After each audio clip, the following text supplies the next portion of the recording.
Hello, my name is Kai and I will guide you in today's lesson. In this lesson, we will explore the activities for the temperature sensor. The grove temperature and humidity sensor module uses the DHT11 sensor. This can retrieve temperature and humidity values in both analog and digital format. The grove temperature and humidity sensor module has a digital output and makes use of the pins VCC, GND, NC or no connection pin, and the SIG or the signal pin where the data from the sensor will be transferred to the Arduino. Note that these modules are already internally connected to the grove base shield. You do not need to use the grove connectors when you have not broken the modules out of the board. I am only presenting to you how to connect the modules on the shield, assuming that the modules have been broken out from the Arduino Sensor Kit Base. Just connect the temperature and humidity sensor to D3. Once it's all connected, attach the shield to your Arduino Uno and connect it to your computer.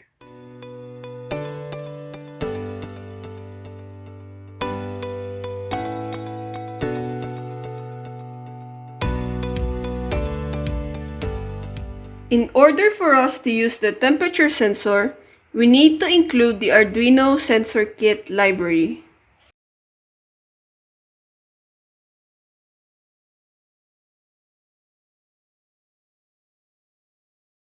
Next, we're going to add integer variables of temperature and humidity.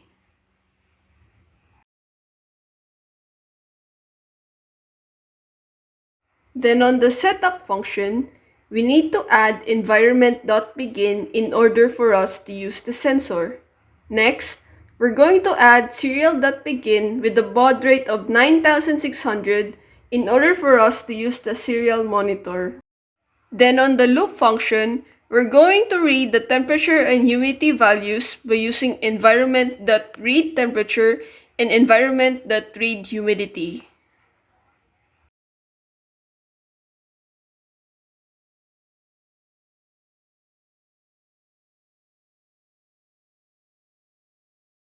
Then we're going to read these values on the serial monitor. The temperature value will have unit of Celsius and the humidity value will have the unit of percent.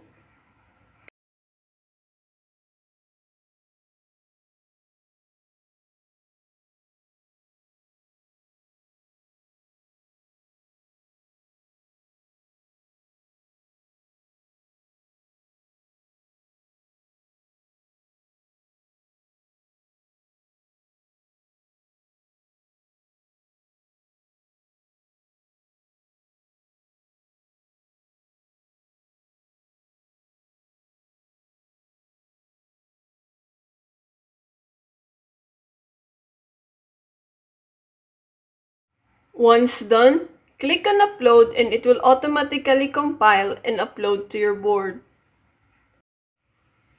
Once your code is done uploading, you can open the serial monitor and view the temperature and humidity values.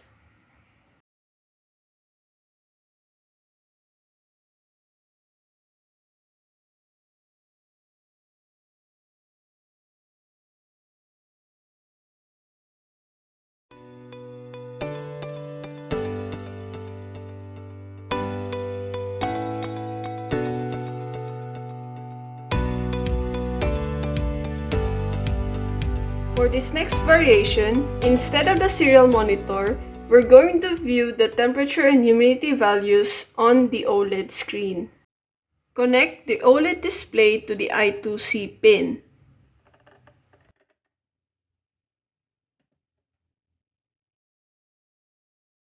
Just like before, make sure to add the Arduino Sensor Kit library and the temperature and humidity variables in integer format.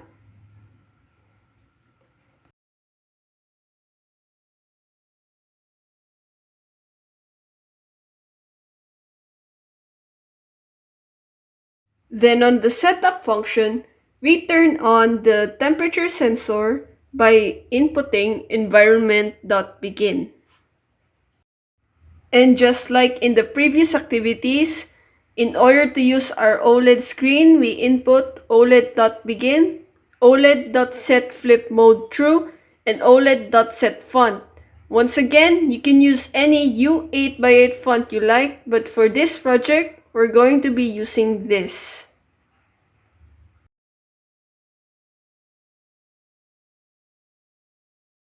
Now in the loop function, just like in the previous activity, we're going to read the temperature and humidity values by inputting environment.read temperature and environment.read humidity.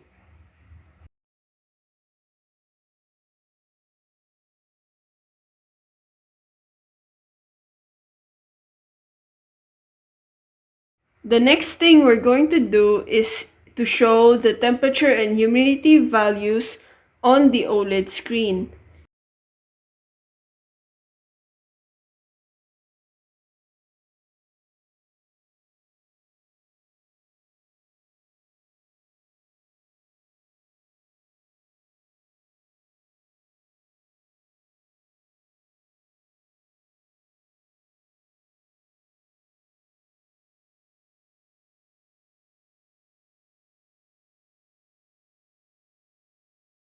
When you're done setting the cursor and printing the values, you can now input OLED.refresh display.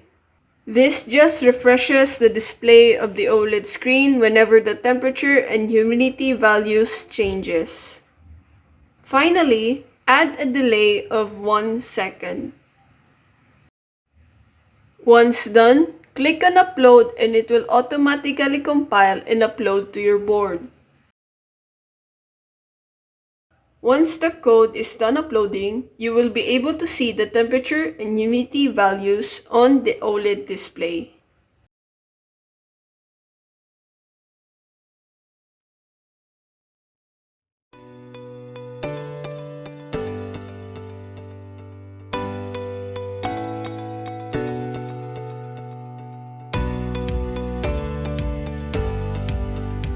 Now for this next variation, we're just going to add a buzzer to our project.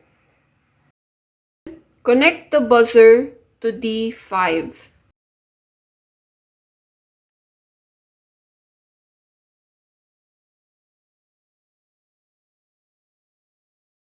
We need to define the buzzer as pin number 5. On the setup function, we're going to define the buzzer as an output.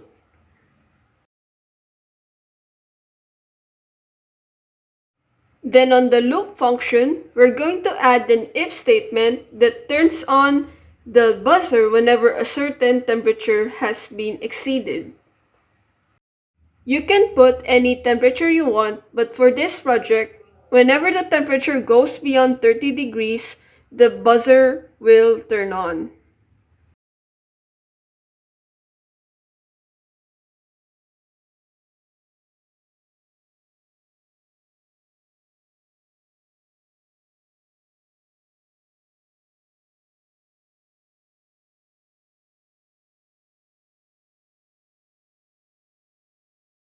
You can also add other conditions in the if statement, like in this example, if the temperature has reached greater than 30, or if the humidity has reached less than 30, or if the humidity has reached greater than 70, or if the temperature has reached less than 16 degrees, then the buzzer will turn on.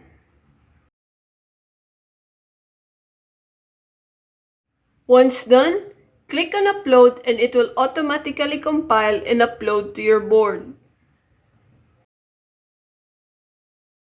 As you can observe, if the temperature and humidity values reach the conditions within the if statement, the buzzer will turn on.